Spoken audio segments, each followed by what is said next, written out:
Kaelen, a meticulous logistics coordinator for AstraCorp, charting phantom cargo shipments to the protected Zephyr Nebula, felt a prickle of unease just as the alien designated Lyra, a techno-organic hybrid whose prophetic dreams already whispered of his involvement in a cosmic imbalance, and whose touch could hush the very stars, stepped onto orbital station Epsilon 7, her photosynthetic skin subtly dimming under the harsh, artificial lights, a silent harbinger of the chaos and connection to come. The polished chrome corridors of Epsilon 7 hummed with the low thrum of industry and recycled air, a stark contrast to the swirling, vibrant colors of the Zephyr Nebula visible through the main viewport, a celestial masterpiece supposedly protected by intergalactic treaty. Kaelen sighed, rubbing his temples.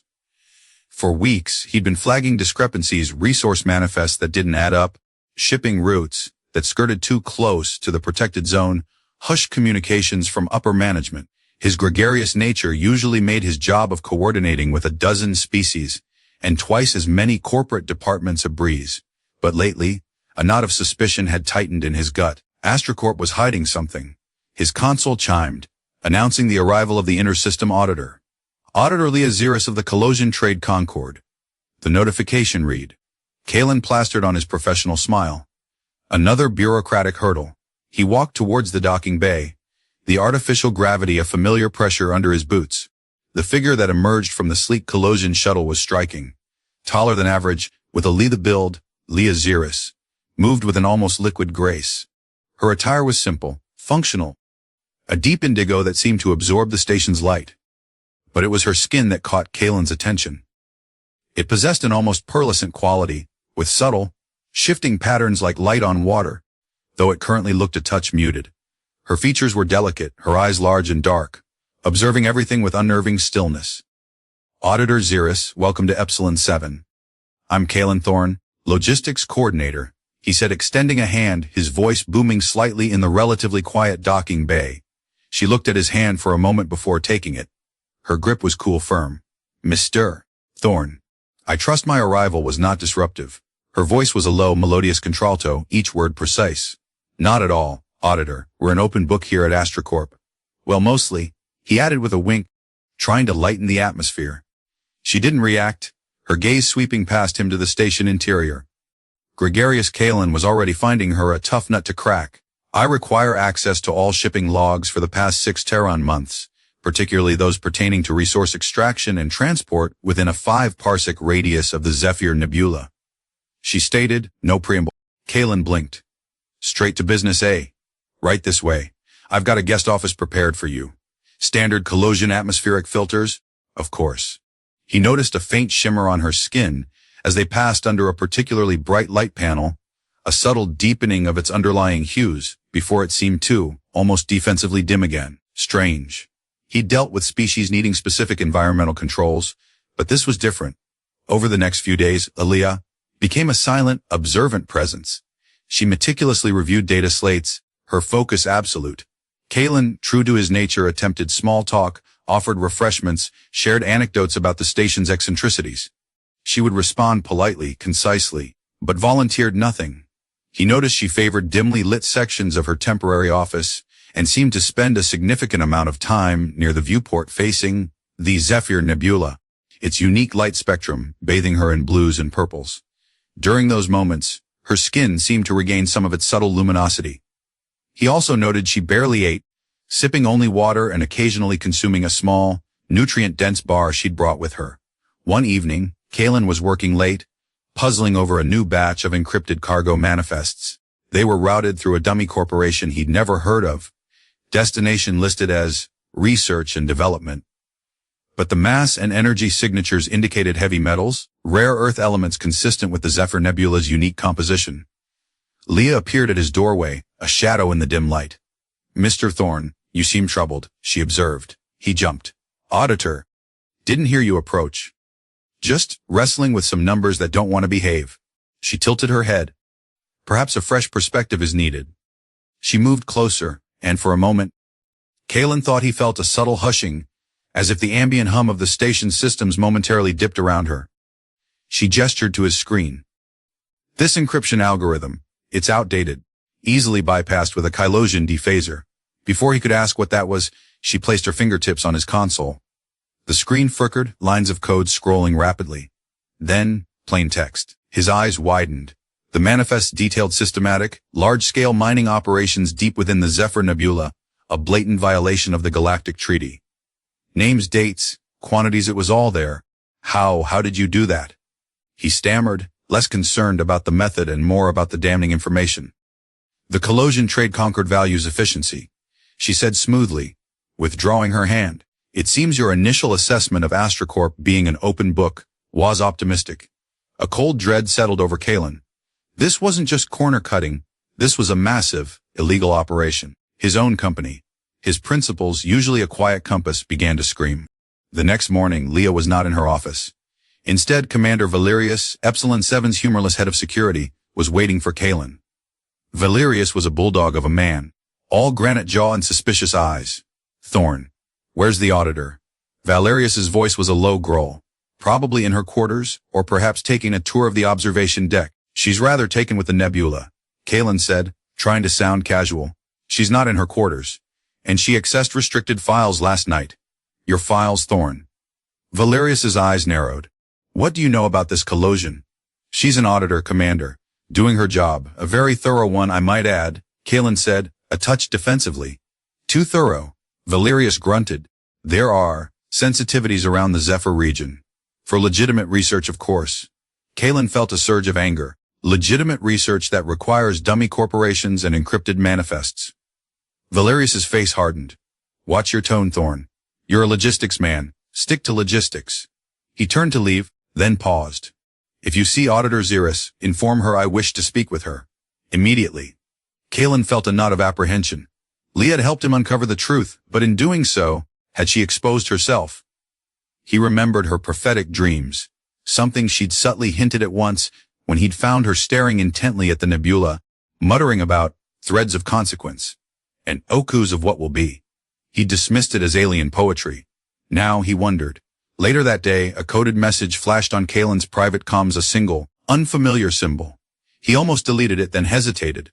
It pulsed, then reconfigured into a string of coordinates within the station's older, less used maintenance tunnels.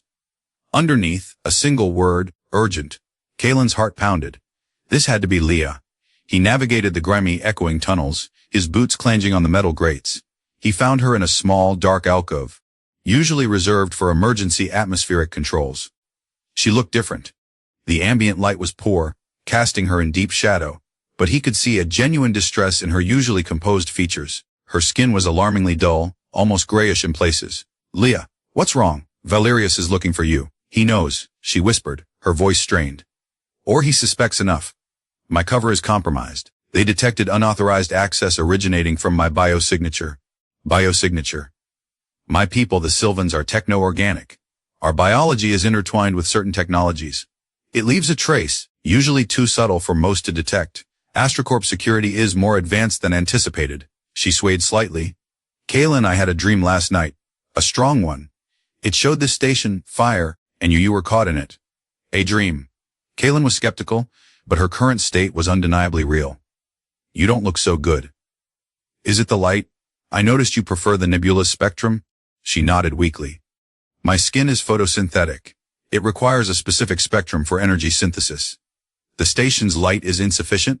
I have a personal emitter in my quarters, but I couldn't risk returning. So, you're running on fumes. Essentially, a faint, almost inaudible hum emanated from her, and Kaelen realized the usual clatter and echo of the maintenance tunnel around them had subtly deadened. It was as if she was projecting a small field of silence. Valerius is not just suspicious of my audit. He's been tasked with containing any threats to AstraCorp's Zephyr operations. Permanently. Kaelen's blood ran cold. Containing, you mean, they intend to arrest me. Or worse. I overheard Valerius communicating with someone off-station. They spoke of a bio-containment unit for hostile xenoforms. Hostile. You're an auditor. One who has discovered their criminal enterprise, she corrected. Kaelen, AstraCorp is not just illegally mining. The resources they are extracting from the Zephyr Nebula, they are disturbing ancient grounds, sacred sites. The nebula is not just a pretty collection of gas and dust. It is a cradle, a tomb, a place of immense cosmic significance. Kaelen stared at her. This was spiraling far beyond illegal mining. his gregarious nature warred with a rising sense of outrage. His company, the one he'd dedicated years to, was not just greedy, but sacrilegious on a galactic scale. And this woman, this alien, who had shown him the truth, was in grave danger because of it. His grudging cooperation was about to get a serious workout. His principles, however, were crystal clear. Okay, Kaelen said, his mind racing. Okay, Leah, we need to get you out of here. Her eyes, large and dark in the gloom, searched his. Kaelen, this is not your fight. You should distance yourself. Report what you know through official channels once I am clear. Official channels. Valerius is the official channel here? And what about you? Stuck in a bio-containment unit? Or worse? No. I helped get you into this mess by being too trusting of my employers. My principals won't let me walk away. He looked around the grimy alcove. Besides, he added, a flicker of his usual grin returning, I've always wanted to see if I could actually hotwire a Class 3 freighter. A tiny, almost imperceptible smile touched Leah's lips. Your dreams speak of chaos, Kaelen Thorne, but also of unexpected alliances. Let's hope they also dream up a decent escape route. Kaelen muttered, already formulating a plan. This was insane. He was a logistics coordinator, not a secret agent. But looking at Leah, her strength clearly failing her in the dim light, her quiet courage in the face of overwhelming odds, he knew he couldn't abandon her. AstraCorp had crossed a line. And so, it seemed, had he. The plan was desperate, relying on Kaelen's intimate knowledge of Epsilon 7's schedules, blind spots, and, most importantly, its older, less secure cargo bays. Leah, or Lyra as she now insisted he call her, Leah is the mask, Lyra is who I am, was fading fast. Her photosynthetic skin, normally a canvas of subtle, shifting light, was now a worrying uniform matte gray. She leaned heavily against him. As they moved through darkened service corridors, Kaelen timing their movements to coincide with shift changes and routine system purges that temporarily scrambled local sensors. Lyra, despite her weakness, proved invaluable. Twice, when they nearly stumbled into security patrols, she raised a hand, and a sphere of utter silence enveloped them. The heavy tread of boots and gruff voices passing mere meters away, completely oblivious. Kaelen watched in awe as she manipulated sound itself, weaving silence like a shield. How are you doing that? He'd whispered once they were clear. My people call it silence weaving. Lyra breathed, the effort clearly costing her. What can resonate with ambient sonic frequencies, either nullifying them or redirecting them. It is usually a subtle art. Nothing subtle about saving our skins. Kaelen had replied, a new respect dawning. They reached Cargo Bay 7, an older section used for bulk, low-priority goods. Kaelen bypassed the archaic security lock with a tool he'd borrowed from engineering years ago for a particularly frustrating inventory discrepancy. Inside, rows of dormant freighters sat like slumbering giants. He aimed for a mid-sized, unassuming ship, the Stardust Drifter. Old, but reliable. He grunted, prying open the access panel. And hopefully, fueled. As Kaelen worked feverishly on the ignition sequence, bypassing AstraCorp overrides, Lyra slumped against a bulkhead, her breathing shallow. Kaelen, the light, I need. Almost there, Lyra, almost there. His fingers flew across the interface. He knew theoretically how to jumpstart a ship like this. Theory was now meeting very desperate practice. Sweat beaded on his forehead. His principles were costing him a comfortable, if increasingly compromised, life. But the alternative, letting AstraCorp silence Lyra and continue their desecration, was unthinkable. Suddenly, alarms blared throughout the station. Red lights pulsed, casting eerie shadows. Intruder alert! Cargo Bay San! Seal all exits! Valerius's voice boomed over the station-wide comm. Scrap, Kaelen cursed, redoubling his efforts. They found us. Lyra pushed herself upright, her eyes blazing with a desperate resolve. Buy me time, Kaelen. Just a little. She stumbled towards the cargo bay door, which was beginning to hiss as locking mechanisms engaged. She pressed her palms against it. Kaelen could hear the heavy thud of boots approaching from the corridor. The Stardust Drifter's engine sputtered, coughed, then roared to life. Yes! Kaelen yelled, strapping himself into the pilot's seat. Lyra, get in. She didn't move from the door. The metallic screech of the locking bolts trying to engage was met with a strange, resonant hum emanating from her. The door shuddered but held.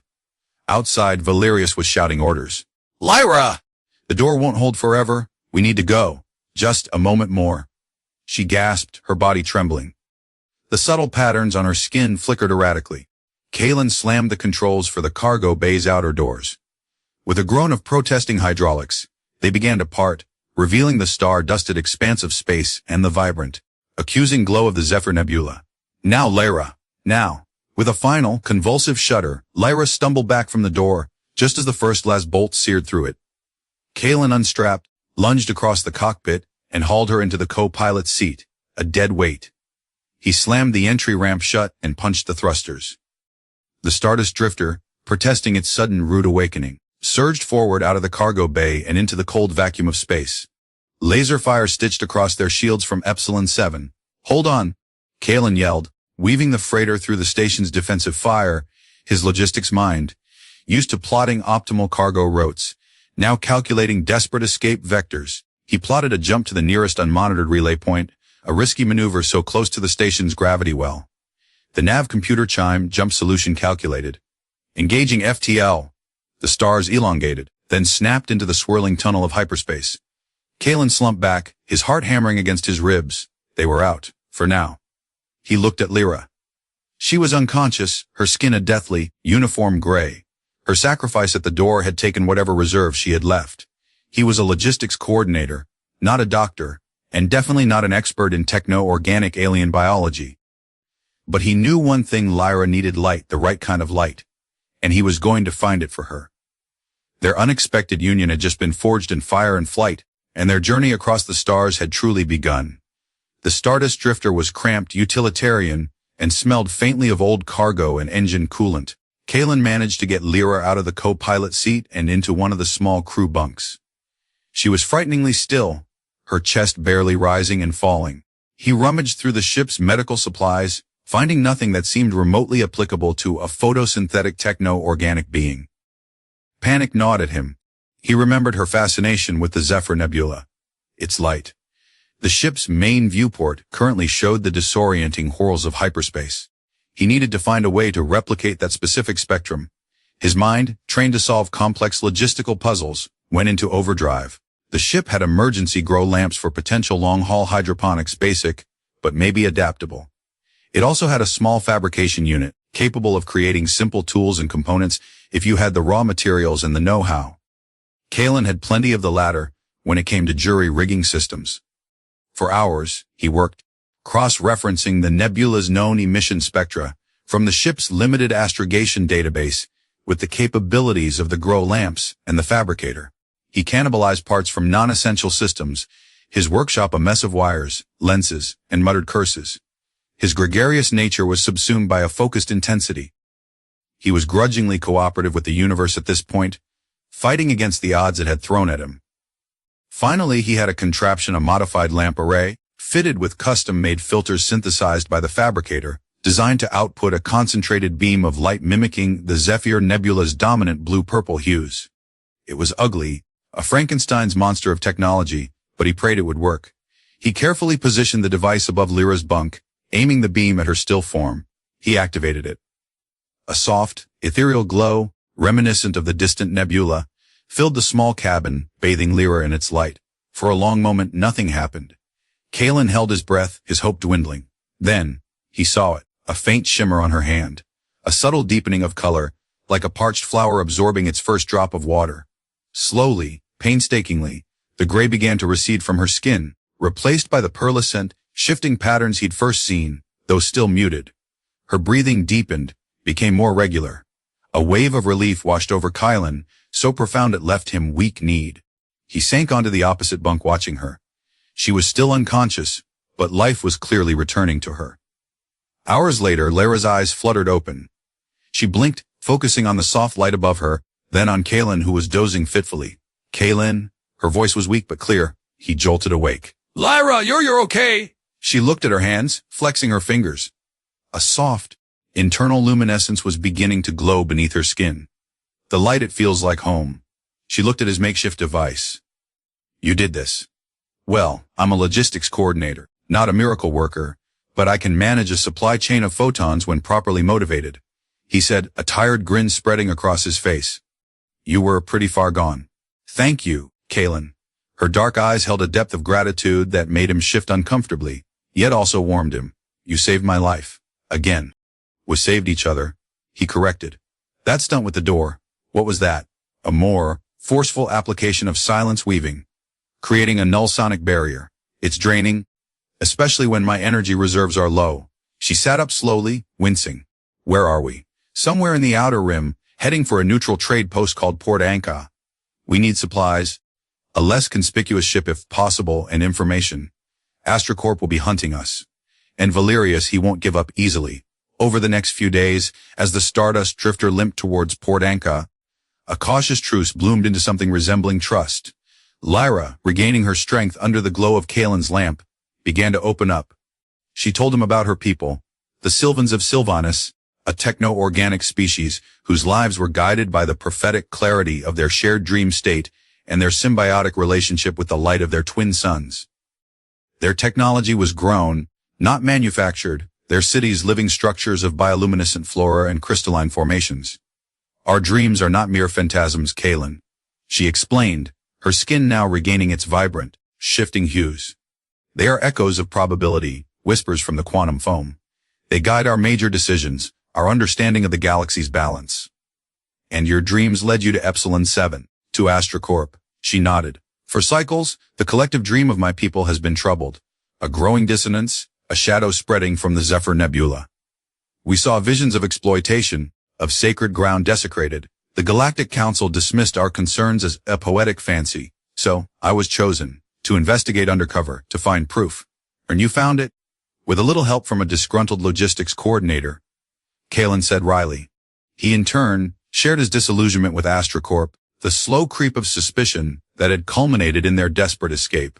He talked about his own simple principles: fairness, honesty, doing the right thing even when it was hard. He found himself admitting he was more than just grudgingly cooperative when the stakes were this high.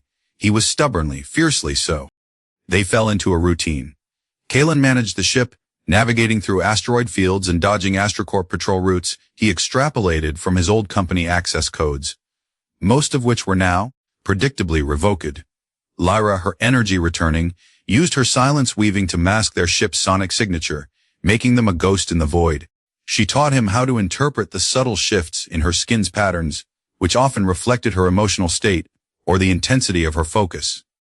Sometimes, she would fall into a deep trance, her dreams guiding their next move, warning them of unseen dangers. Once, a particularly vivid dream caused her to cry out, her skin flashing with stark, alarming colors. When she woke, she told Kaelen of warriors of sound, their cries shattering stars, their hearts filled with an ancient pain. It was a disturbing image, one that settled heavily in the small cockpit. The forced proximity bred a unique intimacy. They shared recycled rations huddled over navigation charts, and Kaelen often found himself watching the play of light on Lyra's skin as she meditated under her special lamp. He learned that the subtle floral scent that sometimes emanated from her was a byproduct of her energy synthesis, like the scent of rain on dry earth. He found her quiet strength, her unwavering dedication to her mission, incredibly compelling. Lyra, in turn, observed Kaelen. His easygoing humor that often masked a sharp intellect, his surprising resourcefulness, the genuine warmth that belied his initial grumbling. She saw the core of integrity that had driven him to risk everything for her, an alien he barely knew. In her dreams, the threads of their destinies were becoming increasingly intertwined, no longer just allies of convenience, but something more profound. My dreams also showed me something else. Lyra said one cycle, as they neared Port Anka. Her voice was soft, hesitant. A stone, ancient and dark, humming with forgotten voices. It's called the Whispering Stone. My dreams say it is vital, that it holds the key not only to exposing AstraCorp fully, but to understanding the shadow I saw, the Sound Warriors. Kaelen looked at her, the soft glow from her lamp reflecting in his eyes. A Whispering Stone. Sounds like something out of a spacer's tall tale. Perhaps, Lyra conceded. But my dreams have not led us astray yet. All right, Kaelen said after a moment. If your dreams say this stone is important, then we find this stone. After we get some decent food and maybe a shower. Lyra smiled, a genuine radiant smile that made her skin shimmer. That also sounds like a wise course of action, Kaelen Thorne. The way she said his full name sent an unexpected shiver down his spine. The air in the cockpit suddenly felt warmer, charged with an unspoken connection. Port Anka was a chaotic, bustling hub of scum, villainy, and surprisingly good street food. Kaelen, using his old AstraCorp credentials, The ones not yet flagged managed to secure them docking rights and a few credits by selling off some non-essential cargo from the Stardust Drifter. Lyra, cloaked and hooded to minimize attention and conserve her energy in the station's harsh, unfiltered light, stayed close. Her silence weaving proved useful in the crowded, noisy corridors, creating a small bubble of relative quiet around them, allowing them to converse without shouting and to overhear snippets of useful, or sometimes alarming, conversations. They learned two things quickly. First, AstraCorp had put a substantial bounty on their heads, Kaelen Thorne, rogue employee and an unidentified, dangerous cineform. Second, whispers of unusual activity were coming from the Cathar Dominion. The Cathar were a reclusive, powerful species known for their mastery of sonic technology, usually keeping to their own heavily fortified systems. Recently, however, their ships had been sighted far from their borders, radiating an unnerving, aggressive energy. The sound warriors from your dream. Kaelen asked Lyra, as they ate nutrient paste in a dingy cantina, the air thick with alien smoke and a dozen competing languages. Lyra nodded, her expression grim. The descriptions match. The unease. The sonic disturbances, it aligns with the dissonance I felt, the shadow in my dreams. Their search for information on the Whispering Stone was more difficult. Most dismissed it as myth. But Kaelen, ever resourceful, found an old, data-corrupted star chart in a forgotten archive, purchased for a pittance from a dealer in antiquities. It hinted at an uncharted system within a dense nebula, not unlike Zephyr, with cryptic annotations about ancient echoes, and a heart of silence. Lyra, upon seeing the fragmented data, felt a strong pull, a resonance with her dreams. This is it, she said, her fingers tracing the faint lines on the holographic display. The stone is there. Their journey to the uncharted system was perilous. They had to navigate asteroid clusters that played havoc with their sensors and avoid AstraCorp patrols that were becoming increasingly frequent and aggressive. During one close call, an AstraCorp destroyer nearly cornered them. Lyra, pushing her abilities further than before, managed to project a ghost signature of their ship, a sonic decoy that lured the destroyer away while Kaelen piloted the Stardust Drifter through a narrow, uncharted gravitic eddy. The effort left her drained, her skin dimming alarmingly. Kaelen? His heart in his throat throughout the maneuver, gently helped her to her bunk, adjusting her light, his hand lingering on her shoulder, perhaps a fraction longer than necessary. You need to be careful, Lyra, he said, his voice hoarse. You can't keep burning yourself out like this. We had little choice, she whispered, her eyes closed. But your piloting, it was remarkable, like you could anticipate their every move. Years of optimizing shipping routes, Kaelen said with a weak smile. Turns out, dodging pirates and dodging corporate kill squads uses similar skill sets. They found the system, a swirl of dark gas clouds and nascent stars, eerily beautiful and profoundly isolated. At its heart, as the ancient chart suggested, was a derelict. Not a ship, but a colossal ancient space station, pitted and scarred, yet somehow still intact, orbiting a dying star. The Whispering Stone must be inside, Lyra said, her skin glowing faintly with anticipation and the ambient light of the nebula, which was surprisingly similar to Zephyr's. Docking with the ancient station was tense. Its systems were dead, its corridors lightless and freezing. Kaelen relied on his suit lights and thermal imaging, while Lyra, her Sylvan tech biology giving her superior low-light vision, moved with an unnerving confidence through the oppressive darkness. The air was stale, thick with the dust of millennia. As they delved deeper, a faint, almost subsonic hum began to permeate the silence. It wasn't a mechanical sound, but something older. Lyra stopped, her head tilted. The stone, it's close. I can feel its voice. They found it in a vast, spherical chamber at the station's core. The Whispering Stone was not what Kaelen had expected. It wasn't a gem or a crystal, but a massive, obsidian-like ovoid, easily 3 meters tall, suspended in the center of the chamber by an unseen force. Its surface was not smooth but covered in intricate, shifting patterns that seemed to wreath and flow like liquid shadow. The hum was stronger here, resonating deep within Kaelen's chest. As Lyra approached, the patterns on the stone pulsed in response. She reached out a hand, her fingertips brushing its cool surface. Instantly the chamber was filled with a cacophony of sounds and images, rushing through Kaelen's mind, overwhelming his senses. He saw stars exploding, heard cries of immense sorrow, witnessed civilizations rise and fall. He saw the Cathar, not as warriors but as victims, their ancient homeworld shattering under a wave of unimaginable sonic force, a cosmic accident that had seared itself into their collective soul. He saw them vowing to master sound, to control it, so such a horror could never happen again, a vow that had twisted over eons into a desire to impose their version of order. A destructive silence or a terrible, weaponized harmony upon the galaxy. The visions were too much. Kaelen staggered back, clutching his head. Lyra, however, stood firm, her eyes wide, her skin now blazing with an internal light that mirrored the patterns on the stone. She was not just receiving the visions, she was interacting with them, guiding them, her silence-weaving abilities subtly shaping the torrent of information, filtering out the raw chaos. Lyra, Kaelen gasped, reaching for her. She turned, her eyes luminous, filled with an ancient sadness. I see it, Kaelen, their pain, their trauma.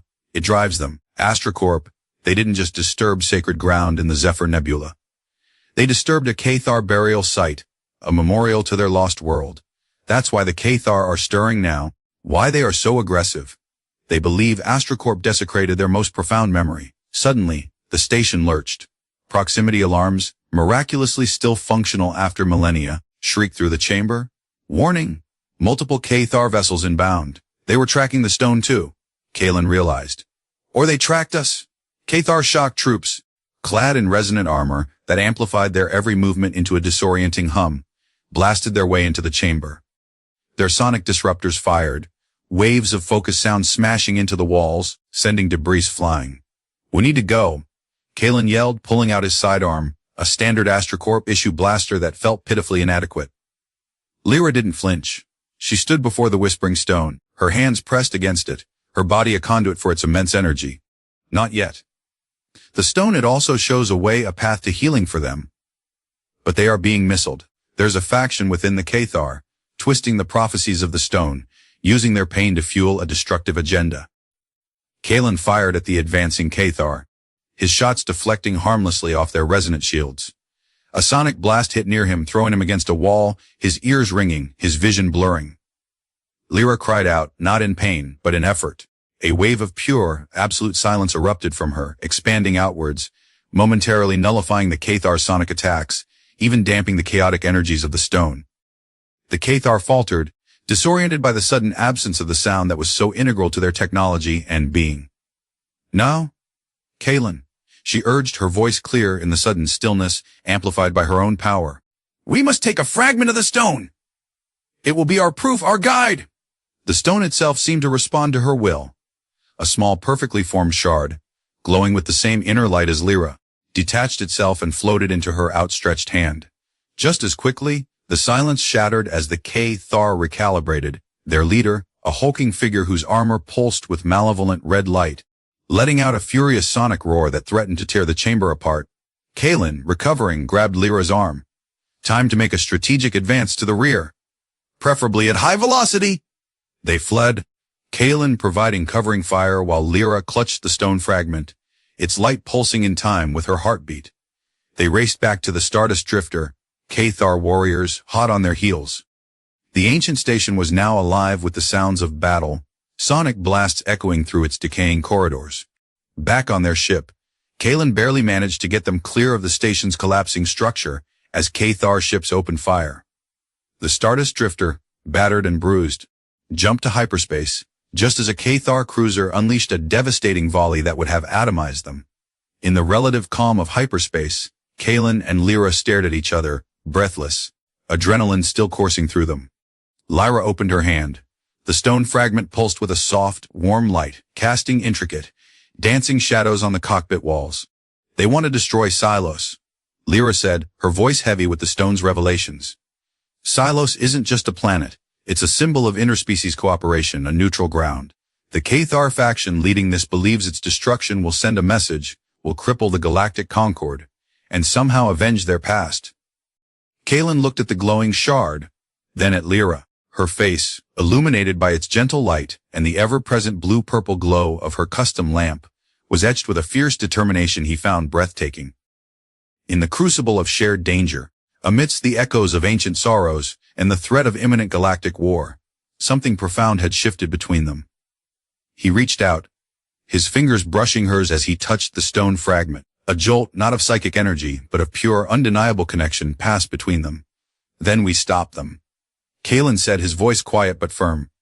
We take this whispering stone shard, and we show them the truth. We show them there's another way. Lyra's eyes, dark and luminous, met his. We, Kaelen Thorne. We, he affirmed. He leaned closer, drawn by an irresistible force. The logical, gregarious, grudgingly cooperative logistics coordinator was gone, replaced by a man who had found something worth fighting for, something beyond principles, something that resonated in the deepest part of his soul. Her skin was warm beneath his touch, the subtle floral scent intoxicating. He saw his own reflection in her wide, alien eyes, and in them, he saw not an auditor, not a Sylvan agent, but Lyra. Just Lyra. Their lips met, a tentative exploration that quickly deepened into a kiss that tasted of starlight and desperation, of shared burdens and a dawning, fierce love.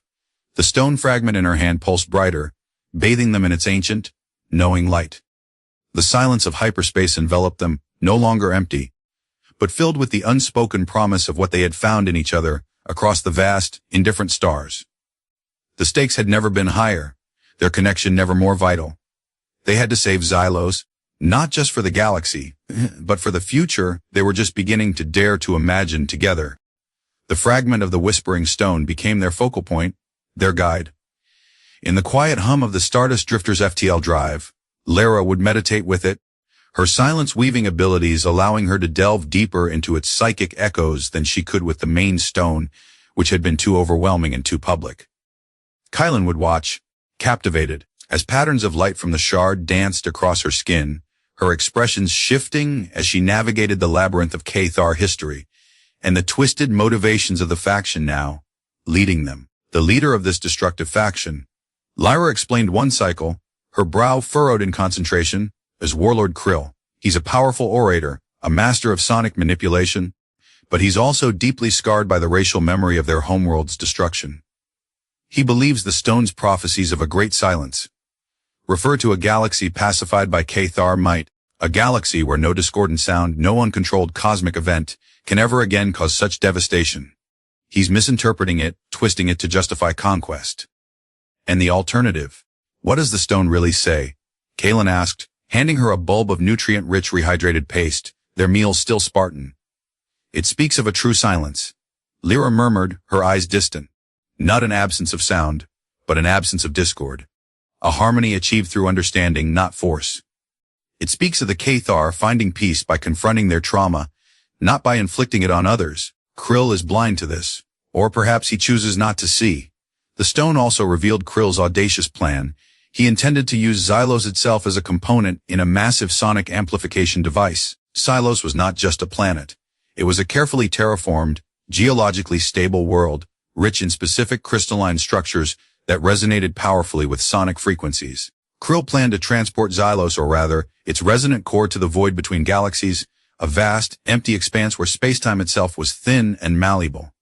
There, using the stolen energies of the Zephyr Nebula's sacred sites, which AstraCorp had unwittingly facilitated by their illegal mining, and the amplified power of the Cathar's own sonic weaponry, focused through Xylos's core, he would unleash a devastating wave of harmonizing silence, a shockwave capable of shattering minds and planets across multiple star systems, effectively crippling the galactic concord and plunging vast regions into chaos, a chaos Krill believed he could then reshape. He's not just destroying a planet, Kaelen breathed, horrified. He's weaponizing it on a scale I can't even comprehend. The void between galaxies rescue would be impossible there. No resources, no way to call for help. It's a perfect kill box.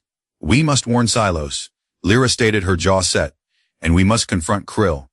Not just with force, but with the truth of the stone. Sending a warning to Xylos proved difficult.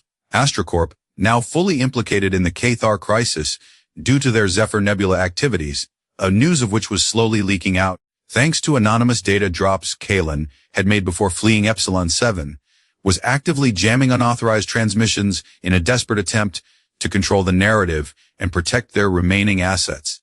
Kaelen, however, knew AstraCorp's communication network intimately, using backdoors he himself had coded for emergency logistical rerouting, a euphemism for bypassing bureaucratic red tape. He managed to splice a tightly encrypted warning message into a secure AstraCorp diplomatic channel, routing it through half a dozen dummy relays before it finally reached the silo's planetary defense grid. It was a shot in the dark, but it was all they could do from a distance. Message sent, Kaelen announced, wiping sweat from his brow. Whether they believe it or can even act on it in time is another matter. They will feel the truth in the warning, Lyra said softly, touching the stone fragment. It carries an echo of the stone's own resonance. Their next destination was clear, the void between galaxies. It was a terrifying prospect. The Stardust Drifter was old, battered, and not designed for intergalactic travel.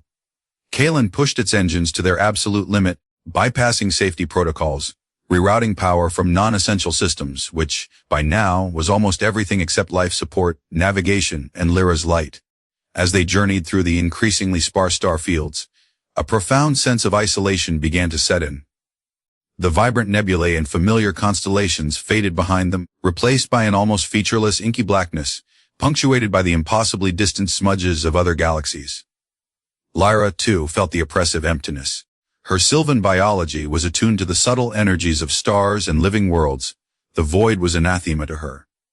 Kaelen found her one cycle huddled in her bunk, even her custom lamp struggling to dispel the encroaching gloom in her spirit. Her skin was dull, her usual vibrant patterns subdued. He sat beside her, taking her hand. It was cool to the touch. Hey, he said softly. We're in this together, remember. She leaned against him, drawing a shuddering breath. This place, it feels like the end of everything.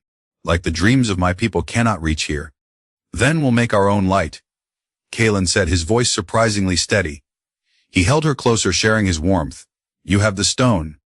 You have your strength. And you have me for what it's worth. We're not just fighting Krill anymore, Lyra. We're fighting for a future where places like this don't get to define us. Her hand tightened on his. Your principles, Kaelen Thorne, she whispered, a faint smile touching her lips. They are a formidable light in themselves. In that desolate emptiness, their bond deepened further, forged not just in shared danger, but in shared vulnerability. They talked for hours, sharing hopes and fears, stories of their pasts, dreams for a future that seemed increasingly unlikely, yet more precious than ever. Kaelen spoke of his childhood on a bustling terraformed colony, his fascination with the intricate dance of starships and supply lines, the simple satisfaction of a system working perfectly.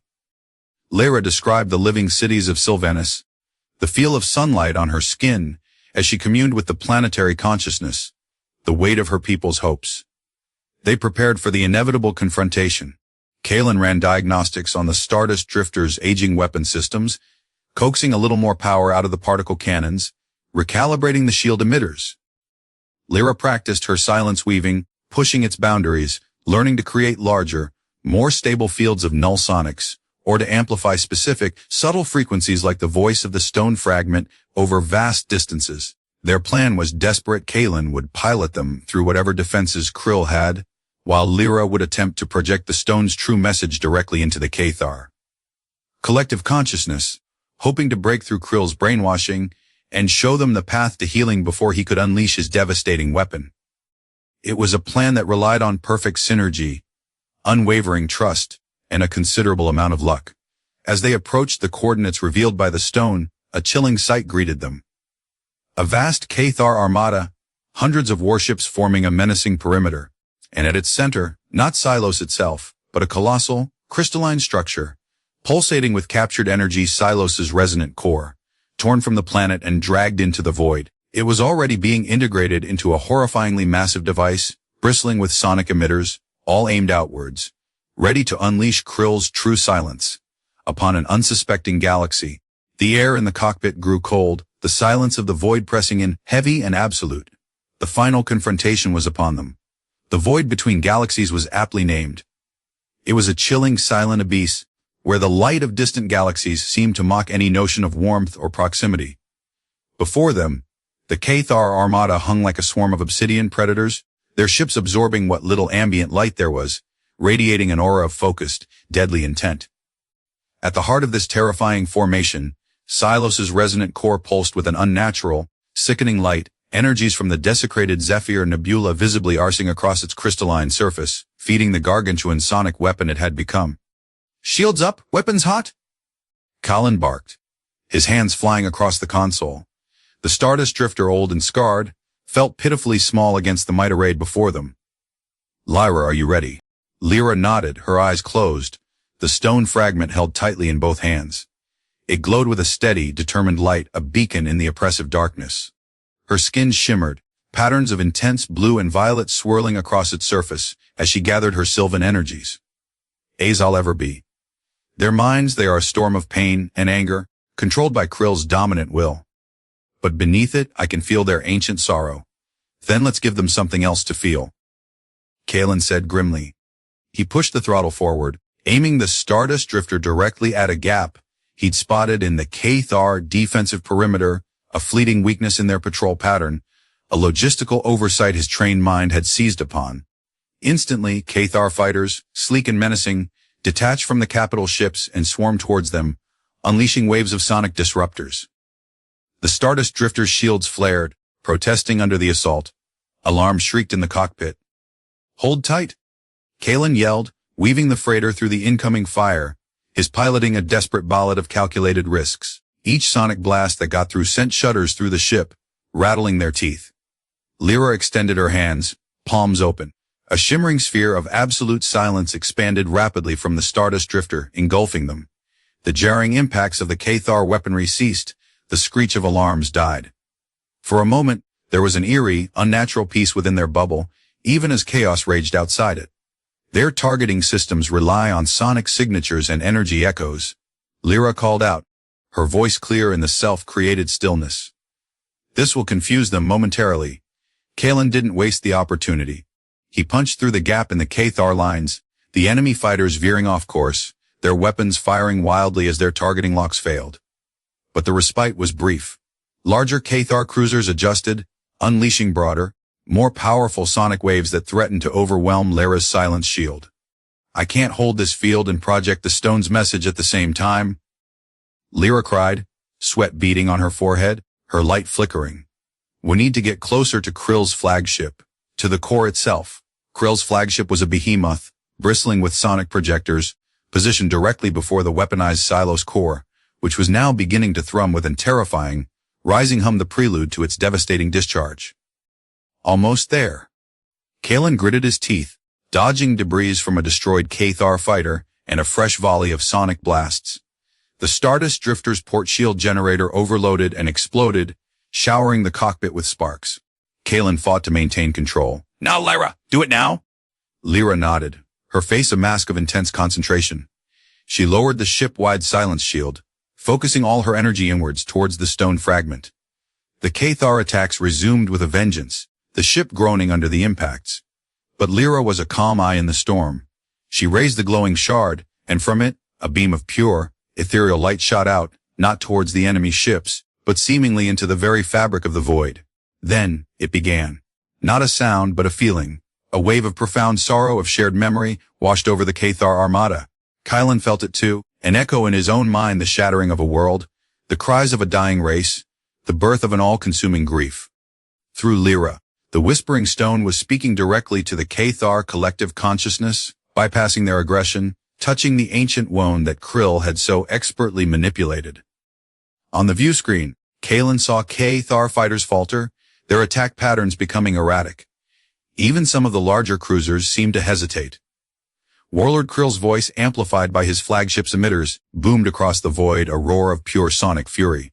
"Deceivers! Do not listen to their alien lies! They seek to weaken us, to make us forget our sacred vow! The great silence is upon us! Our destiny awaits." The Silos core pulsed violently, the hum rising to an unbearable crescendo. It was about to fire. "He's trying to override the stone's message!" Lyra gasped, her body trembling with the effort. "Kaelen, I need to get closer!" "I need to amplify the stone's true meaning directly into the core's resonance chamber?" "Are you insane? That thing's about to blow. It's the only way," she insisted, her eyes blazing with conviction. "Trust me." Kaelen looked at her, at the unwavering resolve in her face, the love and trust that shone in her eyes. His own principles, his own burgeoning love for this incredible woman, left him no choice. "All right, my silence weaver," he said, a desperate grin on his face. "Let's give them a symphony of truth." He pushed the dying Stardust Drifter into a suicidal dive, straight towards the monstrous, glowing Silos core and Krill's flagship. Laser fire and sonic blasts rained down upon them, tearing chunks from their hull. The ship was screaming, dying around them. Lyra stood braced against the console, the stone fragment blazing like a miniature sun in her hands. As they drew perilously close to the core, she unleashed her power. Not a field of silence this time, but a precisely focused wave of counter-resonance, carrying the stone's true message of healing, of understanding, of a silence born not of destruction but of peace. It slammed into the Xylos core, amplified by Lyra's own Sylvan abilities, time to intercept and neutralize the destructive frequencies Krill was generating. For a heart-stopping moment, two immense forces warred within the void. Krill's weaponized grief against the stone's ancient wisdom, amplified by Lyra's love and Kaelen's desperate courage. The Xylos core shuddered, its light fluctuating wildly between malevolent red and the pure, healing glow of the stone. Then, with a final, silent scream of psychic energy, the red light died. The terrifying hum ceased. The weaponized core went inert, its captured energies dissipating harmlessly into the void. A profound, true silence fell across the Cathar armada. Not the silence of nullification Lyra had created earlier, but a silence of shock, of dawning comprehension. On Kaelen's view screen, Krill's flagship was dark, its weapons powered down.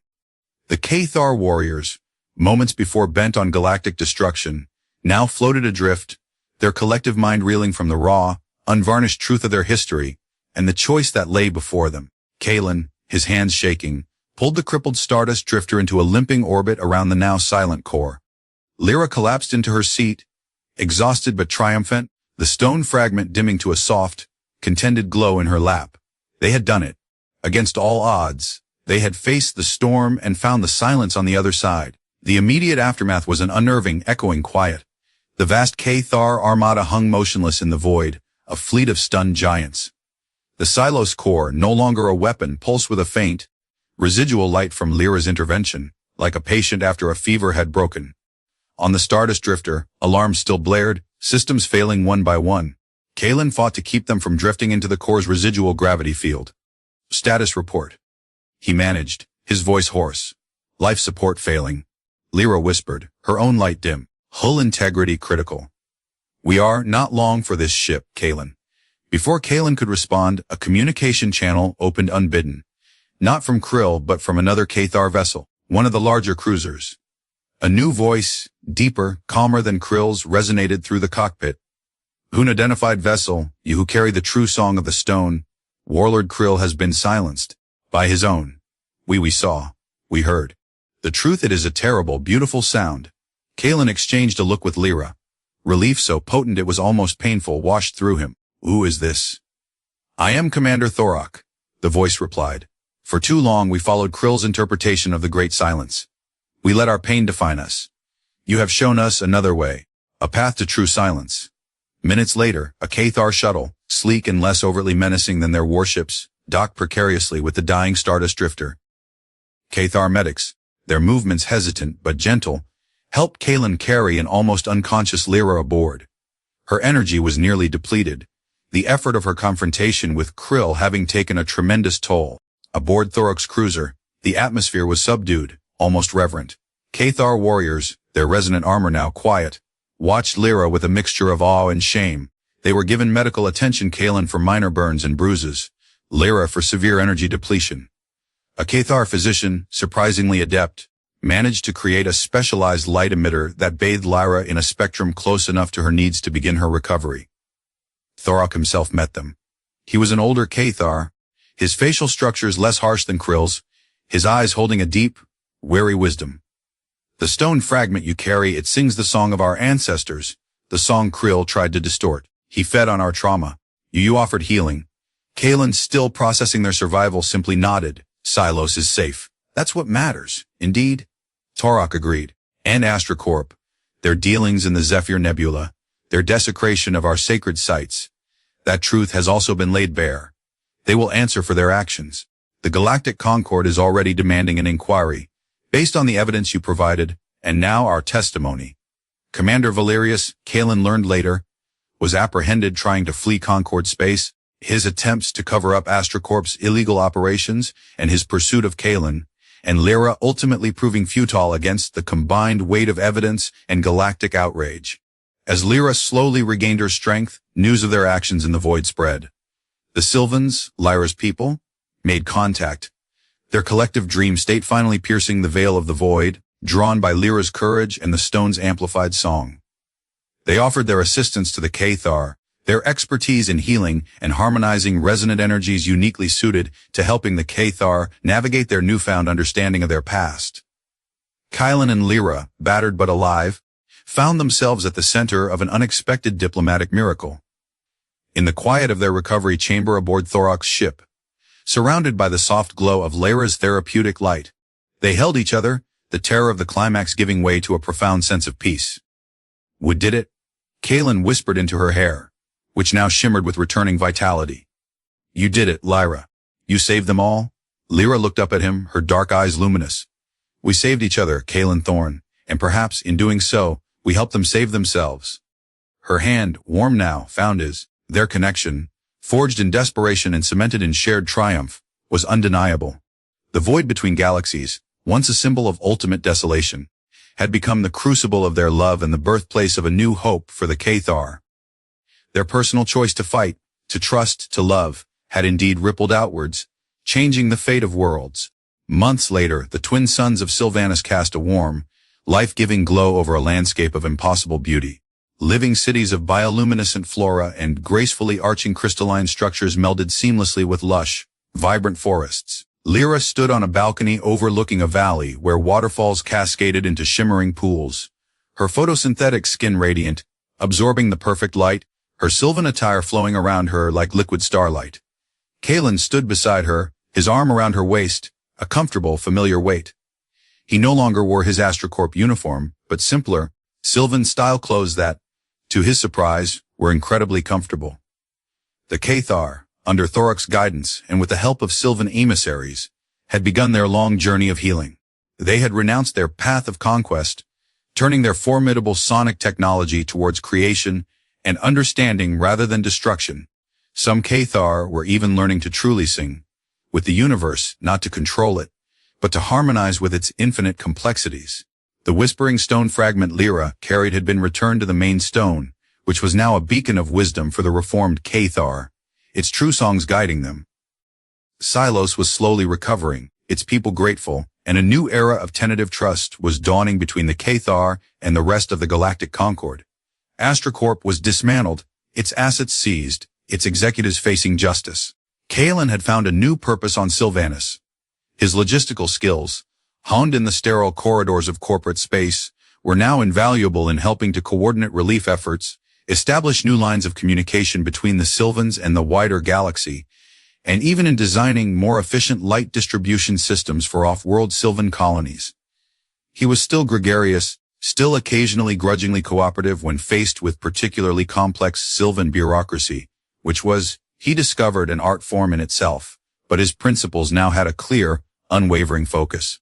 Lyra's dreams were no longer filled with shadows and dissonance. They were clearer now, whispering of peace, of interconnectedness, of futures blooming across the star lanes. She leaned her head against Kaelen's shoulder, her silence weaving now a gentle art she used to create moments of perfect, shared tranquility for them. "Do you ever miss the chaos?" "Logistics Coordinator Thorne," she murmured, her voice soft as the Sylvan breeze. Kaelen chuckled, pressing a kiss to her temple. "Sometimes I miss a good, greasy earth burger. But the chaos? No. I think I've found my optimal route right here."